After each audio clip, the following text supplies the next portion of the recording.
But we're slightly interrupted, so we'll go 30 minutes tonight. And Grandy and Max will have you from Charlotte. Celtics play the next two games in Charlotte against the Hornets and looking to bounce back from their first loss of the year. We'll do some Celtics talk. And I had a thought last night regarding the Bruins that I'm starting to at least feel like things in a next day, maybe next game or so. If things don't change, I think there will be a change on the Boston Bruins. I'll get to that in a bit. But I just wanted to start with Patriots-Titans this weekend. I'm intrigued by the matchup. By the way, nobody cares about this game. If you look at across the country, they're only showing the game in New England and in Tennessee. Like, nowhere else in the country is going to see this game because it's bad. 1-6 versus 2-5. It's bad. But this is the week I look at it and say, does defense matter? And when it comes to Patriots and the Titans, Patriots are 28th in the league in defense. Titans are 15th. And all the talk about Drake May playing or not, well, I look at that. I look at a rookie going on the road, right? He played in London. I think he had a little bit of action against the Jets. And this is if he does play. Again, Drake May on the injury report today, he's been listed as limited, and he's still in the protocol. And, Gerard Mayo still talks about he's not the protocol expert, but if he can play this weekend, I think he's going to. And I'm curious how some people feel about that one. I would throw him right back out there. I would. Despite the fact that the Patriots, both of their wins this year are with Jacoby Brissett. It's just a different game when Brissett's in there. It also can be one of the most unwatchable things. So I'm curious what Mayo wants this weekend.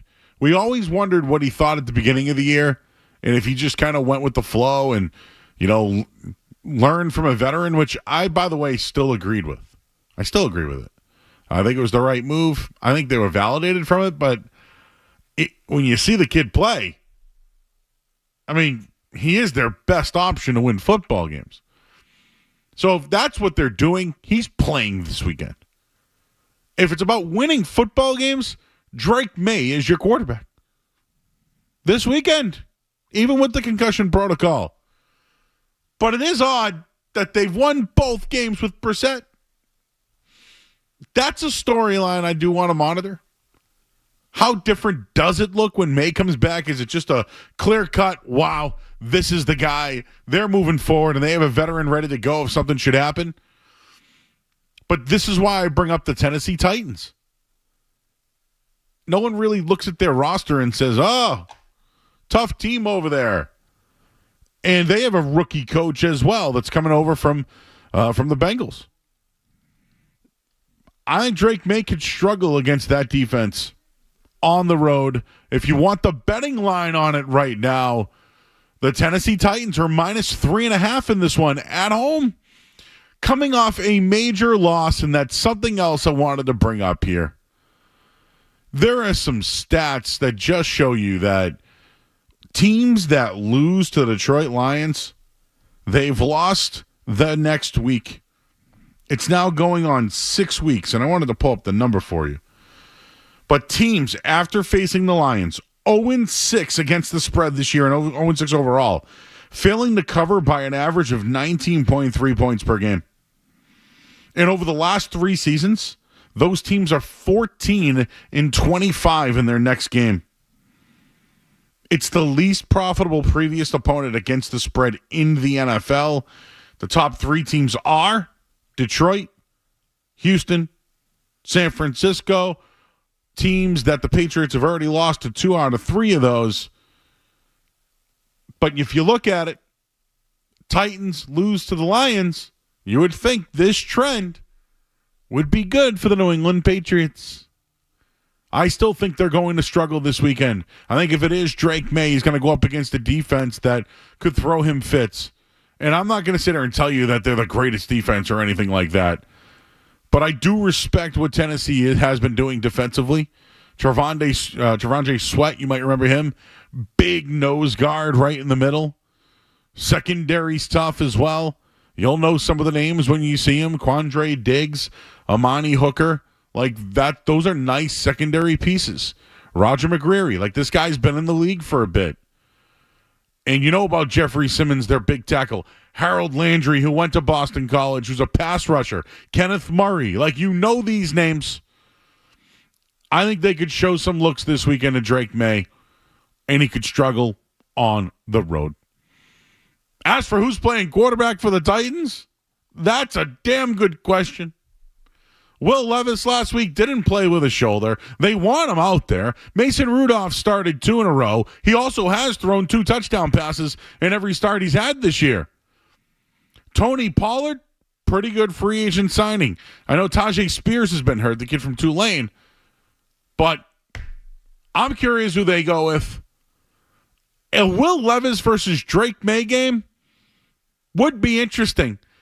I'll say this, if you're a Patriots fan, you want Will Levis to start for the Titans. He has been horrid.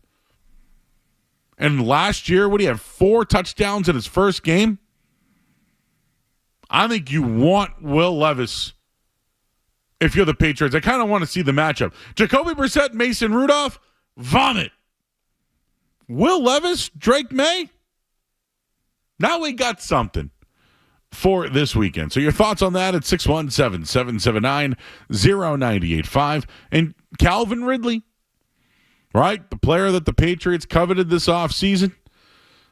Said they offered him money, but it was the girlfriend that didn't want to come over. He'll be in action. He actually had a nice week last week, even though he has struggled this year. You'll know some of the names on that team. They can play, and it's a battle of rookie head coaches. Gerard Mayo, off his second career win, after calling his team soft, they bounced back. They were resilient. How did the Titans bounce back after getting demolished and giving up 54 points to the Lions? And will they now be the 7th team that has lost the following week after losing to the Detroit Lions? We'll have more on the Patriots. I do want to get into some Celtic stuff as they're in Charlotte tonight as well. Phone number is 617-779-0985. You can also join us on YouTube as well. YouTube.com/985 The Sports Hub. You can join the chat there, and we will have coverage after the game tonight here on the Sports Hub until 11 o'clock. So we will hand things over to the Celtics coming up in just about 20 minutes, and then we'll go until 11 o'clock tonight. More Patriots talk. Also got a couple of thoughts on the Bruins and what else is going on with the Celtics. I'm Joe Murray. You're listening to 98.5 The Sports Hub. You're listening to Joe Murray on 98.5.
All right, back here 98.5 The Sports Hub. I'm Joe Murray.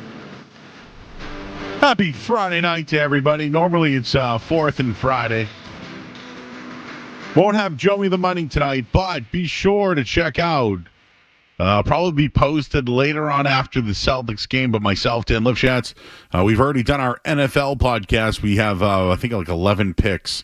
If you want to check out our picks for this weekend's NFL games, the Over-Under podcast, it's at 985thesportup.com, or you can just search it wherever you can hear podcasts. And we're doing our college football podcast later on tonight. So we'll have that. That will drop soon. And we have thoughts on the big Ohio State-Penn State game. That is this weekend. I was watching the tackles. Last week I watched LSU. Emory Jones, I'm out. Sorry. I'm out. All right, that's one of the guys that they're going to push on you. Look at this kid. Nope. LSU has 2 big tackles, by the way. But I think the kid from Texas is the best option. And here we are still thinking about offensive linemen. When I told you earlier this week, I was upset that the Patriots didn't even call about Cam Robinson. And I said it the week that they went to London. I said, when the game ends, can you try to get Christian Kirk or one of those wide receivers? How about Cam Robinson is in the final year of his deal? Bring him home so you have a guy that's here for a year or at least half the rest of the year. And then you can see if you like him and then maybe come to terms on a long-term deal. It'll be the first to have an opportunity to sign the guy. That drove me crazy this week. But hey, you know what? They figured it out with this Ben Brown kid over the last couple of weeks. Good for him, by the way. Played very well. I do want to give him that credit. I mentioned the Patriots and how their offense will match up against the Titans. If Jacoby Brissett is the starter, I think they'll have trouble moving the ball. But when I say that they're 15th in the league, statistically, that's where they're at. But there are some storylines with this team. If you look at who they played, did you know the Lions scored 54 points last week, but Jared Goff only threw for like 63 yards? True story. So Tennessee allows a league best 151 yards per game through the air. But I mentioned Jared Goff only needed, it was 85 yards. 85 yards last week. And they scored 54 points. Josh Allen threw for 323 yards the week before that. When Tennessee took on Miami, they didn't have Tua Tagovailoa. And then when they played Caleb Williams, he was making his first start in week 1. You would think if Drake May starts, he would be able to throw on that defense. I think it's an experienced defense that could throw different looks with a pass rusher and big guys up front. And then I think about the fact that if Drake May is in concussion protocol and plays, even though he's been practicing all week, now he has to go on the road in a real road game. Like a real road game. And this is one of the things I look at in college football. When these star player, Cam Ward's a guy to watch this year. When he's played on the road, he struggled. When he's playing at home in Miami, they put up 50 points a game. Although they haven't lost yet and he's still a Heisman finalist, I always look at that. It's one of the edges I look for. It's one I think could be an issue for the Patriots this week. And I would love to tell you that every team that loses to the Lions the next week, they lose. I bet that one last week too. I bet against the Vikings last week for that exact reason against the Rams. Don't feel that good about it this week when it comes to the Patriots, but I just wanted to bring up why those numbers are important. Their defense only gives up 151 yards per game. They have to be doing something right. And I know Josh Allen's been throwing and running against everybody this year. And I know that they've caught a few breaks when it comes to the quarterbacks that they've played. They might feel like they got a break this week if it's Brissett. Absolutely. Here's another thing. Is Drake May going to be now limited on running the football? Or is it still going to be a part of his game? Are they going to ask him to protect him? Do they want to protect him this week and not play him at all? See, I think that would be a bad move. I'd get him right back out there. who is he throwing the ball to will also be a storyline this week. They were horrible. That was one of the worst receiving performances I can remember. And the one year I always point to, which with really bad wide receivers, was 2006. That was the offseason where they basically traded away Deion Branch. They had Jabbar Gaffney and Riche Caldwell and Doug Gabriel and like guys like that. It was horrible. They still made it to the AFC Championship game. Like, imagine if Tom Brady had a little bit of help that year. That'd be another Super Bowl. I always look at that one as that's one that they let get away there. But it does look like the Patriots are expected to give wide receiver Javon Baker a chance to play this Sunday. They've been resistant to playing him. He's been activated in just 3 games this year. He played on special teams last week as somewhat of a kick returner. I keep reading. I've read this line 5 times. The Tennessee Titans are an overrated defense. I'm reading it right here on Nesson. Baker could provide against an extremely overrated defensive unit. See, that's exactly what I'm looking towards. For everyone that wants to call them overrated, it's halfway through the season and they're ranked 15th. Isn't that good? Like, isn't that a good thing? One thing I will say about the Titans is this, though. They love to turn the football over. They love to give that ball away. They have done it more than any other team. The only other team to have more turnovers in the NFL this year, the Las Vegas Raiders. They turned the ball over 4 times last week against Detroit. Mason Rudolph threw 2 interceptions in that one. And Calvin Ridley and their tight end last week both lost fumbles. Patriots haven't forced a takeaway in 2 weeks. Patriots really haven't been taking the ball away at all. 2 years ago. They were really good at that. And this one I just want to throw out there so you guys know because it is kind of something uncharacteristic about the New England Patriots.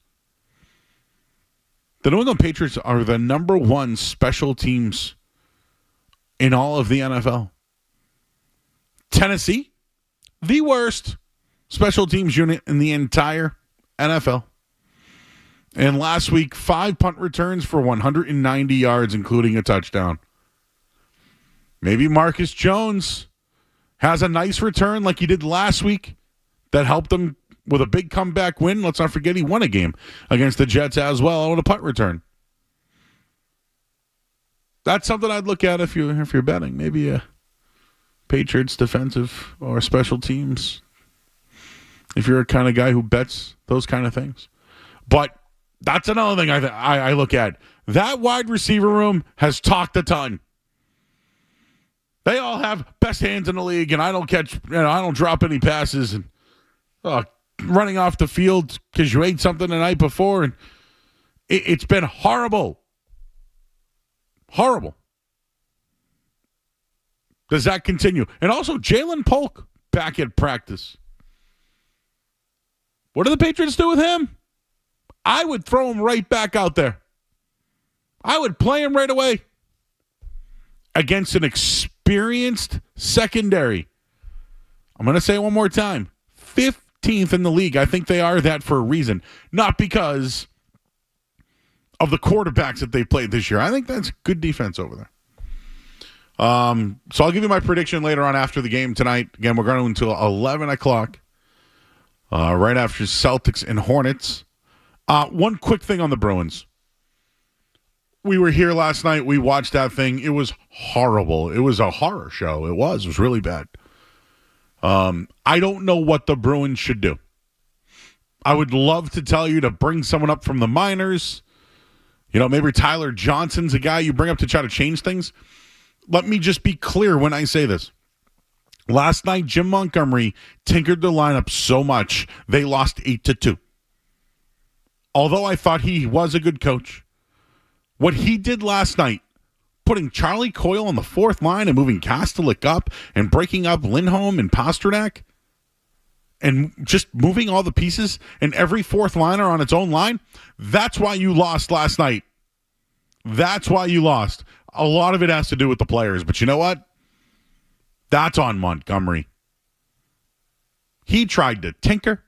He tried to change it up, and it failed miserably. That's on him.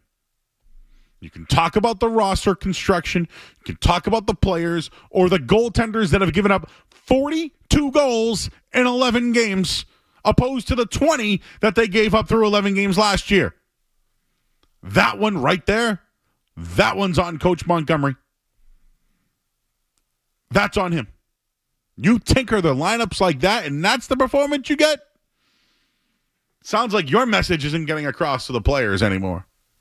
So, that's a fact. That happened last night. We watched it. On Halloween, it was a horror show. I can only imagine what it's like tomorrow in Philadelphia for a matinee game after they bailed on practice today. I'm excited to see how they respond, and I'm telling you right now, they've shown us nothing. Zero guts, zero anything. I have little to no expectations that they turn this thing around tomorrow. Monday morning, we could be getting some breaking news about a shift or a change. And here's the deal. I don't even know who they should go to next. Jay Leach they brought back. Joe Sacco's there. Do they need to bring somebody else in? I don't even know. Finally, Celtics, Charlotte. No Al Horford tonight. Benched in the previous game. We'll see what the starting lineup is tonight. For the Holiday, White, Brown, Tatum, Cornette will get the start tonight. And when you look at Charlotte, we all know LaMelo Ball, great player. They have Seth Curry now on their team who can shoot from the outside. Miles Bridges. Nick Richards is one of their big men. You'll see Grant Williams. Nick Smith Jr. has really come along on that team. Good little young team. Charles Lee takes over, who was with the Celtics as well. Ready to watch Drew Holiday versus LaMelo Ball tonight.